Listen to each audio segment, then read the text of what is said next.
बोलती पुस्तके. ज्यांना वाचनाचा नाद त्यांना बोलती पुस्तके घाली साद. आमचं चॅनल सबस्क्राईब करा आणि सबस्क्राईब करायला इतरांनाही सांगा. नमस्कार श्रोते मित्र हो, बोलती पुस्तके सादर करीत आहे ज्येष्ठ साहित्यिक चंद्रकुमार नलगे सर लिखित रातवा. प्रकरण 24. मुंबईवाला घोळात येतो, त्याच्या सुटाबुटावर नाटक चालतं. आम्हा स्त्रीपात्रांचं मात्र अवघड काम. कुणाच्या साडीवर डोळा ठेवावा तर आपलंच चवाठ्यावर वस्त्रारण व्हायचं. भारी नाजूक बाब. कुणाला निरखून बघावं तर पंचाईत. कुणाच्या घरात शिरून सलगीने विचारावं तर भलताच बोभाटा होई. पण आमच्या दहाव्याला गौरी गणपती धावून यायच्या. गौरीचं नावनं निघायची तेव्हा नवाळीतल्या पोरींचा थाट काय विचारावा. साऱ्या सजून धजून वाजत गाजत चाललेल्या असायच्या. यावेळी मात्र अडून न्याहाळण्याची गरज नसायची. अगदी साढोळपणे न्हावणं बघायला कुणाची आडकाठी नसायची. मग थोड्या हळव्या मनानं साजूक नजरेनं पोरींना पारखायचं. कुणाचा भरजरी शालू मनात भरायचा, कुणाची चंदेरी साडी मनात लखलखून जायची. ठेवणीतली सारी पातळ अशी नजरेस पडायची. मग कुणाला कसं साजरं दिसतंय हेही बघून घ्यायचं. नजर थोडी चाळवायची. शालूसह माणूसही मनात हुरहुर लावायचं. कुणाची चोळी आपल्या अंगाला चांगली दंडेल तेही आजमासून बघायचं. कुणाचा घागऱ्यांचा कमरपट्टा, कुणाच्या कानातल्या कुड्या, कुणाची खड्यांची नथ, कुणाच्या बांगड्या आणि कुणाच्या गळ्यातलं दागिनं चांगलं पाहून ठेवायचं. गौरी गणपतीत हेच आमचं काम.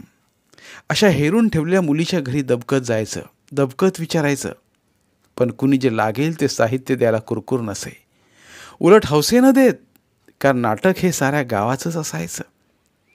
रंगीत तालीम दसऱ्याच्या 8-10 दिवस आधी होई, तेव्हा हे सारं आणायचं. त्या दिवशी नेसून पाहायचं. कुणाची चोळी तंग वाटायची तर कुणाची दाटून यायची.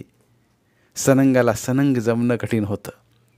मग परत चोळी ब्लाऊजसाठी गावभर हिंडायचं. सगळा अवघड मामला. काही गुलजार गमतीही होऊन जायच्या. नाटकाच्या वेळी फार गंमत उडायची. नाटक सुरू असायचं. आम्हा साड्या ब्लाऊजमधल्या पात्रांना घाम फुटायचा आणि प्रेक्षकातल्या हसऱ्या नजरा खुललेल्या दिसायच्या. अधेमध्ये माणसं उत्साहानं म्हणायची, आईला बघितलंस का माझं धोतार कसं शोभून दिसतंय रांगड्याला. अरे त्यो बघितलास का पटका आमच्या दादाचा नव्हता. एखादं पोरगं मध्येच बोले. एखादी मुलगी आपल्या मैत्रिणीला हळूच म्हणे, तो शालू बघ माझा आहे तो. किती छान दिसतोय ग त्याला. हरवलेली नजर. दिष्टच काढायला पाहिजे. कुणाची, तुझी का नामाची. एक खोचक टोमणा. तो शर्ट बघितलास का. एखाद्या पोराचा उतावळा संवाद. हा कुणाचा. माझाच की. बापूनी मुंबईसनं कापाड लावून दिलतं. आणि तो सुटबूट कुणाचा आणलाय त्या बेण्यानं. भैक्या गण्याचा. लय नटरंगी त्यो. इथं बापाला खायला कन्या मिळणार आणि ह्यो हिंडतोय मुंबईतनं सुट्टाबुटात. अरे म्हणून तर नाटकाच्या टायमाला मिळाला, नाहीतर कुठनं आणायचा. होय ते बी खरंच. कुणाची बी का असना पण गावात वस्तू असावी, म्हणजे अशा नडल्या टायमाला उपयोगी पडती. असं प्रेक्षकात अंकाचा पडदा उघडल्या उघडल्या एक नाटक चाललेलं असतं. नजरा पात्रांच्या नखापासून शेंडीपर्यंत सरसरत असतात. आणि कुणाची पत्नी, कुणाची आई, बहीण समोर असते. तेव्हा आम्हा स्त्रीपात्रांचा शेंडाबूड थरथरत असतो. लाजेनं चुर्र झालेला असतो. अशी सारी जमवाजमव होई. नाटक बसत चाललेलं असतं. इकडं दसरा जवळ येत चाललेला असायचा. तिकडं भात काढणीची सुगी ऐन घाईत आलेली असायची. रात्रंदिवस काढणी मळणी चाललेली असायची. गाव नुसता कामाधामात घनघणत असायचा. नाटकाच्याही तालमीवर तालमी चालू असायच्या. पण नाटकीच्या लग्नाला 1700 विघ्न. तालमी रात्री चाललेल्या असायच्या, पण 1-2 पात्र तरी आलेली नसायचीच. मग कंदील घ्यायचा. गाव झोपलेलं असायचं. राना माळात मळण्या चाललेल्या असायच्या. तुळ्याच्या विहिरीवर जायचं, अर्ध्या मळणीतनंच यशवंत धुंडीला आणायचं, कुणी नंदादीपात गेलेलं असायचं. सारे बांध तुडवीत जाऊन तसल्या रात्रीचं आणायचे. कुत्री भुंकायची, अंगावर तुटून पडायची, कालवा व्हायचा, वस्त्यावर रस्त्यावरून हाका यायच्या. कोण आहेत रे ते? तोंड आहेत का नाही बोलायला? आम्ही आहे माधुराना. म्हणजे नाटकवाला व्हायचा होय? जावा जावा, चांगलं फैनाबाज झालं पाहिजे यंदा नाटक. काय? आमच्यातल्या कुणाचं तरी याच वर्षी लग्न झालेलं असायचं. त्याचा पाय घरातनं निघायचा नाही. तालीम सुरू करून त्याला आणायला जायचं. हाका मारल्या तरी घरातनं प्रतिसाद द्यायचा नाही. चांगलं दार धाड धाड वाजविल्यावर आत कुजबुज व्हायची आणि एक नवखा नाजूक आवाजही. गावाला गेलेत ते. आम्ही झक मारीत परत फिरायचं. खरं तर तो घरातच असायचा. तो गावाला गेलेला नाही हे आम्हाला माहिती असायचं, पण नाजूक मामला म्हणून समजून घेणं भाग पडायचं. जन्माचं नाटक करायचं नाही हे सूत्र आम्ही साऱ्यानेच पाळलेलं असायचं. आठवडाभर दसरा उरला की रंगीत तालीम होई. साई संगीत नाटकच. पोराटोरांची गर्दी व्हायची. पैलवानाची माडी मोडून पडती का काय असं व्हायचं. पण पोरांचा जीव नाटकावर असल्यानं आणि त्यांचाही उपयोग नाटकासाठी स्टेज करताना होई म्हणून सगळं सोसत असू.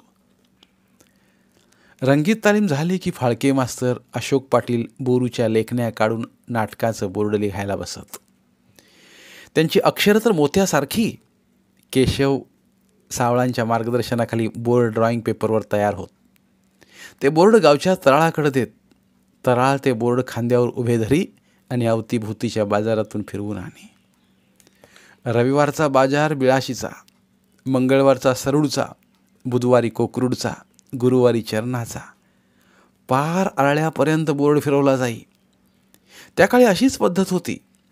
कुठं कुस्त्या असल्या तरी कुस्त्यांचं बोर्ड असेच बाजारातून फिरवीत. लोकांना कळे. अशीच आमच्या नाटकाची बाजारातून जाहिरात होई. लोक बाजार करू गर्दी करून वाचित. बोर्डावर लिहिलेलं असे, याल तर हसाल, न याल तर फसाल. श्री समर्थ नाट्य मंडळाचं तुफान नाटक माझी जमीन.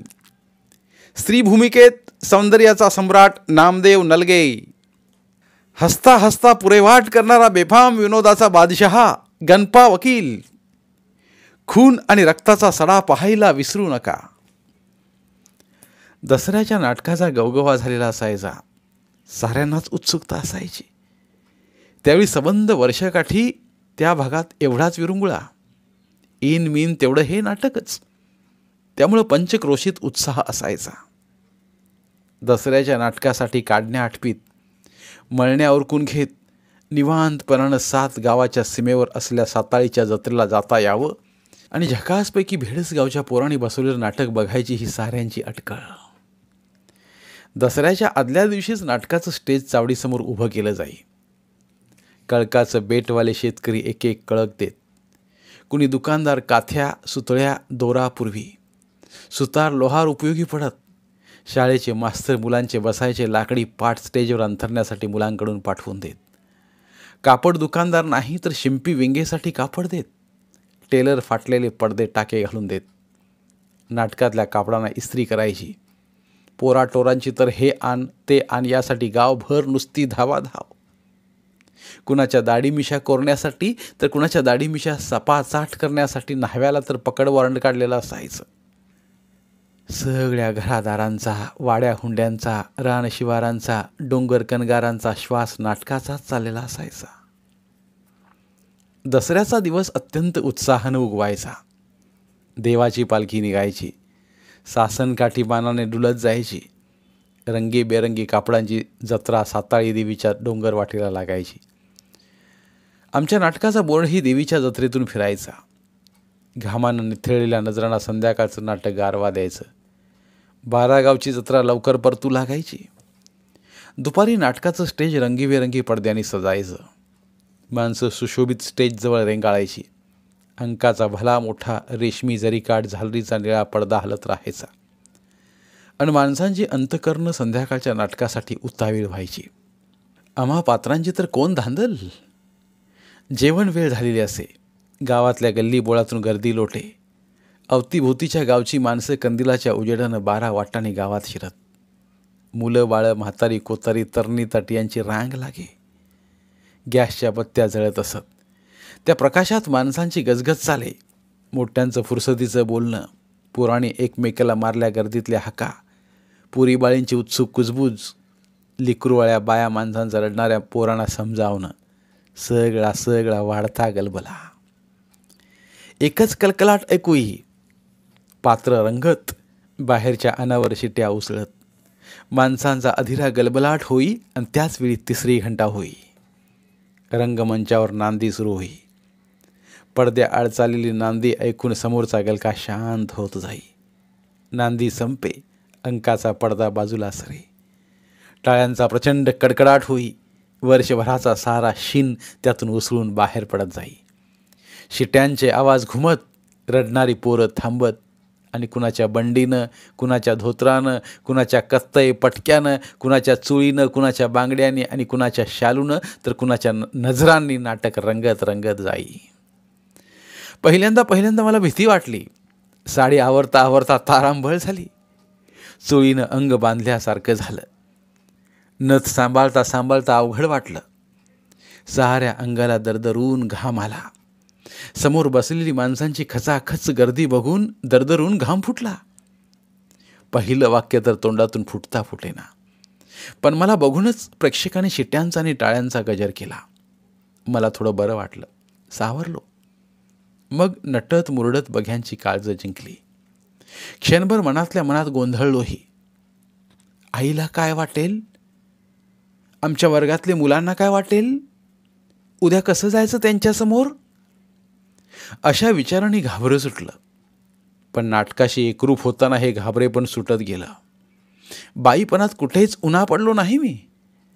नाटक संपल्यावर प्रत्येकाच्या मनात मीच भरून राहिलो. दुसऱ्या दिवशी किती आयाबायांनी घर भरलं. जी ती आडमोडं घेत होती. आईला म्हणत होती, ही तिसरी लेकच बघ तुझी, दिष्ट काढ पोराची. मी तिसऱ्या दिवशी तापानं हुमून गेलो. साताळी देवाची जत्रा संपवून पालखी गावात आली आणि दादाने खड्यावर तिवडा रोवायला मुहूर्त बघितला. मुहूर्तावर तिवडा रोवला. भोवतीचं तनतनकट खोऱ्यानं तासलेलं मला दावण घेऊन बोलावलं. खुरूड जुंपला. तिवड्याभोवती जनावरं फिरायची. मी जनावरामागं चाबूक घेऊन फिरायचा. खुरडानं खड्याची जागा चांगली मळली, घट्ट झाली. तेव्हाच खुरूड सोडला. फिरून फिरून पाय दमले. नळ्या दुखू लागल्या. तोंडावर त्याची छटा उमटली तेव्हा दादा रागानं म्हणाले, काय झालं रे खड्याच्या मोतुरावर तोंड इसकडायला? पाय, मी वचकून हळूच म्हणालो.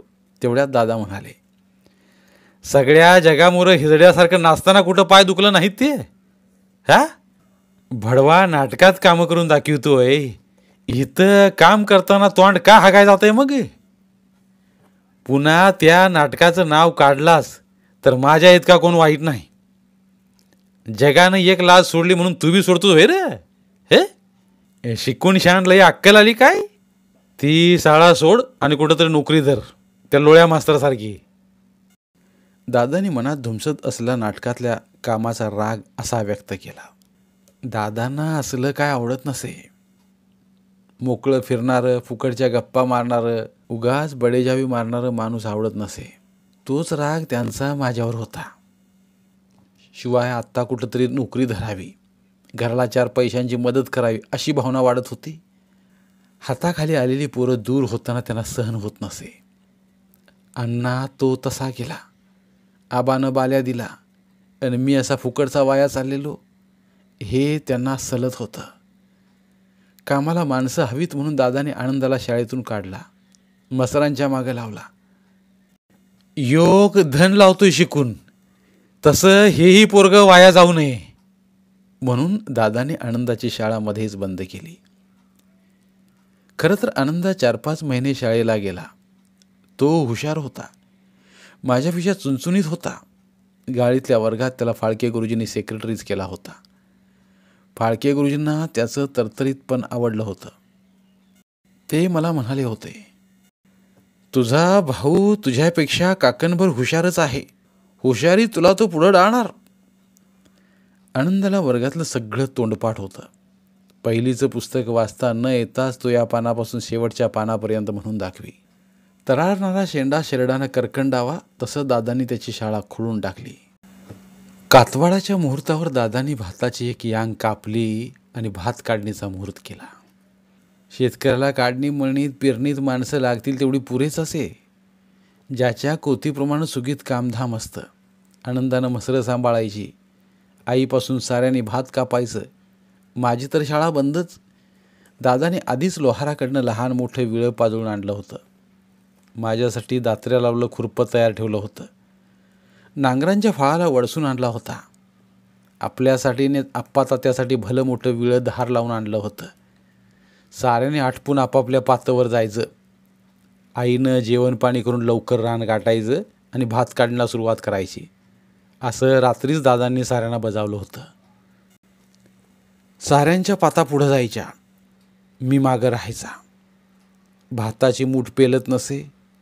भात कापताना भाताच्या काड्यांना हिसडा बसतोय म्हटल्यावर दादा वळून म्हणाले, भात झडू द्यायचं नाही, मूठ आवळून धरायची, फोलार कापायचं, मूठ ठेवताना अबदार ठेवायची, नाहीतर सारं भात झाडून रानाचं वाळवान करशील.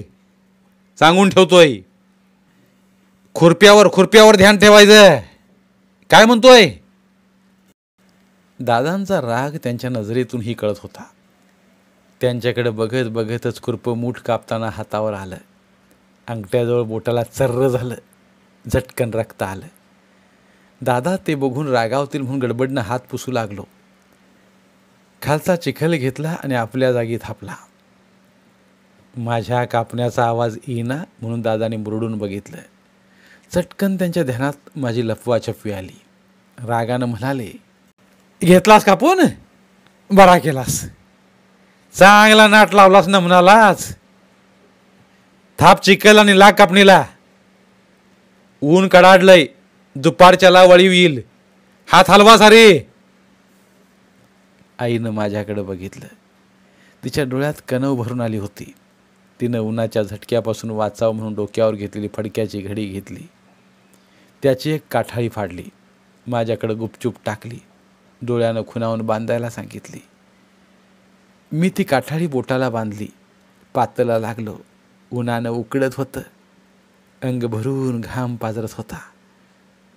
भाताच्या कुशीनं हात चुंचुनत होते. अंग चुंचुनत होतं. वाप्यातल्या चिखलात पाय बरबटत होते. मी गोंधळून गेलो होतो. अवघडून गेलो होतो. नाकाचा शेंबूड पातळ झाला होता. पात बरोबर नेण्याची लगबग करण्यात गडबडून जात होतो. दादा, आप्पा, तात्या यांच्या मागं यंगाच्या कडपं पडत होती. माझ्या उलुल्या यंगा म्हणजे बारक्या रेडकानं पोयट्या टाकाव्या तशा दिसत होत्या. उन्हाचा झटका लागत होता. अंगातून घामाच्या धारा लागल्या होत्या. अंग भाताच्या कुशीनं अधिकच फणफणत होतं. तोंडाला कोरड पडत होती. तहानेनं जीव व्याकुळ होई. पाततनं उठून मध्येच बावळीखालच्या घागरीतनं पाणी प्यायची इच्छा होई. पण दादा रागावतील म्हणून तहान मारून भात कापत होतो. जीव भेंडाळा होता. पाता मागं पडत होत्या. मोठा वाफा कापून झाला तेव्हा दादानी माथ्यावरच्या जमल्या ढगांकडे नजर टाकली. दिवसा कुठंच आलाय ते बघितलं आणि माझ्याकडं आईकडे वळून म्हणाले, ए तुम्ही यंगा करा. आप्पा तात्यानं म्हणाले, पोरांनो तुम्ही भार घाला. वळीव कवा ढासळेल समजत नाही. बिगी कामाला लागा. मला भुका लागल्या होत्या. भूक तहान पोटात जिरवून यंगाला करायला लागलो. दादाने 8-10 यंगाचा भला दांडगा भारा घातला. आप्पा तात्याकडून उचलून डोकीवर घेतला आणि फळी घालायला खळ्याच्या वाटेला लागले. उरापुटी यंगा करता करता माझा जीव हलका झाला. हातपाय थरथरायला लागलं. आईनं माझी अवस्था पाहिली आणि म्हणाली, म्या करतो यंगा, जरा बाबळच्या सावलीला बस जा. मी भेलकांडत बाबळच्या सावलीला बसलो. लोटक्यानं घटाघटा पाणी प्यालो. पोट भरलं. तशाही अवस्थेत ढेकर आला. जरा जीवाला आराम पडला. रेड्याच्या फिपिऱ्याच्या बाजूला वळी वळलेला बघून दादाने खळ्यावरनं मोठ्यानं हाक मारून सांगितलं, लवकर लवकर आटपा, भात भिजल, नमाला बी भार बांधून द्या. साऱ्यांची धांदल उडाली. दादा वळी रचित होते. आप्पा तात्या भारा टाकला की धावत सुटायचे. सारीच गडबड उडाली. आईनं 3-4 यंगांचा भारा घातला, माझ्या डोक्यावर ठेवला. भारा डोक्यावर ठेवताच मी डगबगलो. मान डुलू डुलू करायला लागली. मानाच्या शिरा ताणल्या गेल्या. कसरतच होती. मान हेलकावायची नाही, भाऱ्याला हिंदोळा द्यायचा नाही, नाहीतर लोंब्याचं भात झडलं. तसं भात झडलं तर चिखलात गाडीनं, अशी सक्त ताकीद होती. बांध ओलांडत जाताना अवघड व्हायचं. ओढ्यात उतरताना चढताना भारा मानत बसे. निसुरड्या अरुंद वाटेनं जाताना पाय कसा घसरेल आणि केव्हा घसरेल सांगता येत नव्हतं. कठीण निसरड्या वाटेनं पाय सटकायचे. मानेला हिसका बसायचा. पाठ सणकायची. डोळ्यातनं पाणी येई. निसरड्या वाटेनं येताना जीव रडकुंडीला आला होता. पाय भरून यायचे, उचलायचेच नाहीत. दादांची तर हाळीवर हाळी यायची. पाय उचल, पाय उचल, सुक्काळीच्या खातूस कशाला, एवढ्याशा अंगा तुला इनात हा, उचल पाय, झाड झाड, वळी सुटला बा तिकडे याच्या डोंगरावर. पाय अधिकच जड व्हायचे. पाय वृत्तीने मानमुडी आणि वाट जड जड वाटे. वळीवानं रिळ ओलांडलं. गणेश गौंडावरून आमच्या शिवारात घुसला. रणरणत येत होता. आमचा संबंध वाफा नेऊन संपत आला होता. शेवटचं 2 भार राहिलं होतं. सगळी घाई चालली. आप्पा तात्या तर धावत पळत भार नेत होतं. सारं आभाळ काळवंडून आलं. शेवटचा भारा डोक्यावर घ्यायला आणि वळी घुमत उतरायला सुरुवात झाली.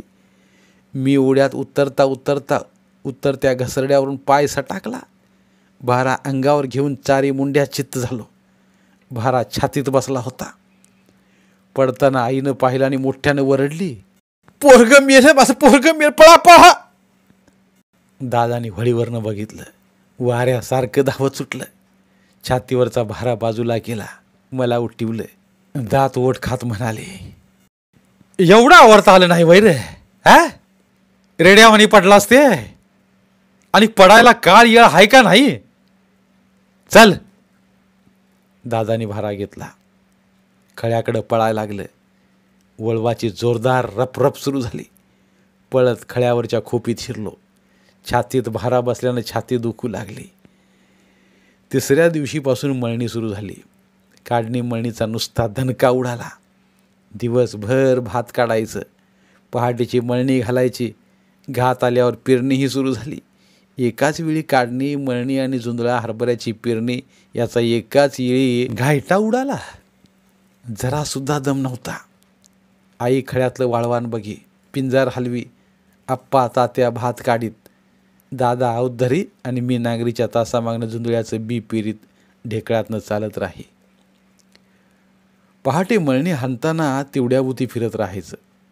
मळणी सुटली की पिंजार वाळवण्यासाठी ढीग पसरत राहायचं. आऊत धरलं की बियाणाची वट्टी खांद्यात अडकून ढेकळातनं पावलं टाकत राहायचं. अनवानी नाजूक पायांना ढेकळं खुपायची. पायाची नखं उचकटायची. बोटांचं नार निघायचं. दमून जायचे. संध्याकाळी पहाटेच्या मळणीसाठी खळ्यावर रात्र घालवायची. दादा खळ्यावरची रास पोत्यात भरताना कोल्ह्याची कोल्हेकुई ऐकत आणि मगच रास भरायला सुरुवात करीत. कोल्हेकुई केव्हा होईल याचा नियम नसायचा. ती होईपर्यंत दादा हातात सूप आणि मी हातात पोत धरून तिष्ठत राही. कोल्हेकुई ऐकली की मग मुहूर्तावर रास भरायची घाई होई. पोत्यांची थप्पी बाजूला करायची. पहाटेच्या मळणीसाठी खळं मोकळं करायचं. मगच भुईला पाठ टेकायची. असा डोळा लागतो न लागतो एवढ्यात हागरी चांदणी फिरपिऱ्याच्या डोंगरावर उतरे. गावागावातल्या कोंबड्यांची बांग द्यायची जणू ईर्ष्याच लागे. भल्या पहाटेचं हे आरवणं सगळ्या वाड्या वस्त्या जाग करी. आधीच जागसूत असले दादा उठत, हातरून गोळा करीत आणि म्हणीत, ए पोरानू उठा, हागरी चांदणी वर आली बघा, उठा उठा, ढोरं सोडा. माझ्या डोळ्यातली झोप लई अवघड करी. मळणी हाकताना भाताच्या काडातनं ढोराभोवती फिरताना डोळ्यात पेंग भरे. ढोरं रेंगाळत. माझा पेंगताना पाय काढण्यात अडकला की तोल जाई, दचकून जागा होई. रेंगाळणाऱ्या ढोरांना चाबकाचा कडाका उडवी, मग भरभर चालत. उजाडताना सगळीकडे भगाटलं की शेवटची तळवणी होई आणि भैरवी झाल्यागत मग मळणी थांबे. उन्हं वाढतील तशी भिकर बोलू त्याची माळच लागे. या सगळ्या येटात शाळेची आठवण उरायची नाही. 8-15 दिवसांच्या घुमणाऱ्या सुगीनं माझ्या शाळेचा पार खेळ कंडोबा करून टाकला. 2 दिवसावर 6 माहीचं पेपर उरलं. कामं उरकत आली. शेवटची मळणी काढली आणि उसासा टाकला. एक चांगलासा दगड घेतला. काळी माती बचाकभर हुडकली. किंजळाचा पाला वरबडला आणि नदीवर गेलो. कापडं पाण्यात भिजवली. काळी मातीने किंजळाचा पाला कुस्करून कपड्यांना घास घासला. खळाखळा कापडं धुवून काढली. पाण्यात पाय सोडून काठच्या दगडावर बसलो. एवढ्या एवढ्या माशाने पायाचं तळवं दात चाललं तसा त्यांचा वैताग आला. पाय झिडकारलं. अंगाला काळ्या मातीचा किंजळाच्या पाल्यांचा कुस्कुरा घसघसीत लावला. दगडानं घास घासलं. सुगीनं चढलेलं माती माळाचं किटाण किंजवून गेलं होतं. उकमारलं होतं. मळ निघल तसं, घाशील तसं बरं वाटायचं. अंग कसं हलकं हलकं वाटायला लागलं. नदीत बुडी मारली. मनही हलकं हलकं झालं. तन मन लख्ख झालं. किती दिवसांनी असं निवांत पण लाभलं होतं. मन पार सुखावून गेलं. सैल झालं. आईनं यंदाची दिवाळी केलीच नाही. तिला तिन्ही लेकरांची आठवण छळीत राही. अण्णा न परतण्याच्या वाटेनं गेला होता.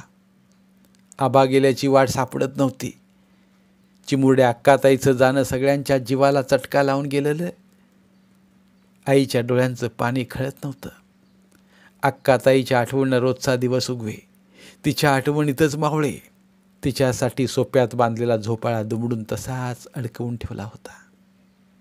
तो अजून सोडून ठेवला नव्हता. नजरेआड गेला नव्हता. तिनं काढलेली काचचित्र, भिंतीवरची तुळस, आरशाचा तुकडा यात जणू ती सामावून गेली होती. तिला जाऊन पुरतं वर्षही झालं नव्हतं. आबाला जाऊन 2-2.5 वर्ष झाली होती. या वेळेला आईला दोघांचीही आठवण व्याकुळ करू लागली. दिवाळी पारोशासारखी आली नि गेली. आपल्या पोराने दुसऱ्याच्या तोंडाकडे बघू नये म्हणून आईनं उडदाची कडबोळी कशी तरी केली. आम्हाला ती खावीशी वाटली नाही. आईनं तर एक तुकडाही तोंडात घातला नाही. दादांचे सारे सण रानातच होत. कोणत्याच सणाला ते घरी नसत. शेतातली कामं उजाडल्यापासून करायची. नदीला खळखळून आंघोळ करायची. आवत झुपायचं. तासाच्या तासाला आवत उभं करून सणाचं काही असलं तर पोटात ढकलायचं. असा त्यांचा नित्यनेम होता. आज तर दिंड्याच्या मळ्यात चावरी नांगर घातलं होतं. आप्पा तिकडं रुदावला होता. बाद्याला मळीरान नव्हतं. डुऱ्यातल्या मळीत दादानी मका पेरणीसाठी आवत धरलं होतं. माझी मक्याचं बी तासात टाकताना अवतामागनं तारांबळ उडत होती. दिवाळीच्या सुट्टीतला अभ्यास करायचा होता.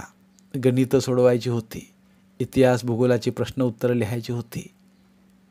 गुरुजींनी सुट्टीतली मौज आणि दिवाळी या विषयावर निबंध लिहून आणायला सांगितलं होतं. 2-3 कवितांचे अन्वयार्थ लावायचे होते. अर्धी सुट्टी झाली तरी त्यातले काहीच झालं नव्हतं. चुटपुट लागली होती. सुगीतल्या झालेल्या धड्यांची राहिलेली प्रश्नोत्तरही मला लिहून आणायला सांगितली होती. त्यासाठी आसवल्यांच्या नामाची वही आणायला सवड मिळाली नव्हती. ही पाठीवर उजी घेऊन कुठं मळीचं शेवरं तोड, कुठं दरडाचं रान कुदळीनं उकरून मकर टोक असं चाललं होतं. दादांची मोठवानीची तयारी चालली होती. त्यासाठी सुतार नेटावर लव्हाराच्या साळावर मला खेटं घालावं लागत होतं. शाळा 3-4 दिवसावर उरल्यावर अभ्यासाला झटी दिली. दादा रागावले तरी मी जुमानलं नाही. आई माझ्या बाजूनं होती. आधारला तेवढं पुरं होतं. सारा अभ्यास 2 दिवसात करून टाकला. माझं असंच होतं. कामाच्या धबडग्यात अभ्यासाला वेळ मिळाला नाही की मिळेल त्या वेळेत अभ्यासाची चिकाटी करी. इतर मोकळ्या वेळात अभ्यास करूनही काही लक्षात राहत नसे. मनाच्या कप्प्यात गवसेलच असं नाही. तो अभ्यास वाऱ्यावरही उडून जाई. पण अपुऱ्या वेळात चिकाटणं केलेला अभ्यास कधीच विसरत नसे. तो आत आत रुजे. पक्का लक्षात राही. 6माहीच्या परीक्षेच्या आधी असंच झालं होतं. मिळालेल्या वेळेचं सोनं करून टाकलं. म्हणूनच 6माही परीक्षेत मला सर्वांपेक्षा जास्त मार्क मिळाले होते. माझं अक्षर सुंदर होतं, उत्तरं अचूक होती. टाप टीप तर वाखाणण्यासारखी होती. गुरुजींनी दिवाळीनंतर शाळा सुरू झाल्यावर पहिल्याच तासाला पेपर वाटले होते. माझा पेपर मुलांना उघडून दाखवीत म्हणाले, याला म्हणतात पेपर. घरचं सगळं काम सांभाळून त्यानं केलेली तयारी पहा. सगळ्यांनीच पेपर नजरेखालून घाला. धन्यवाद. उर्वरित कादंबरी पुढील भागात. धन्यवाद. बोलती पुस्तके श्रोते मित्रांसाठी मराठी साहित्याचा खजिना फक्त 59 रुपयात. फक्त 59 रुपये माफक फी भरून आमच्या साहित्यरत्न या चॅनलचे सभासद व्हा व भरपूर मराठी ऑडिओ बुक्सचा आस्वाद घ्या.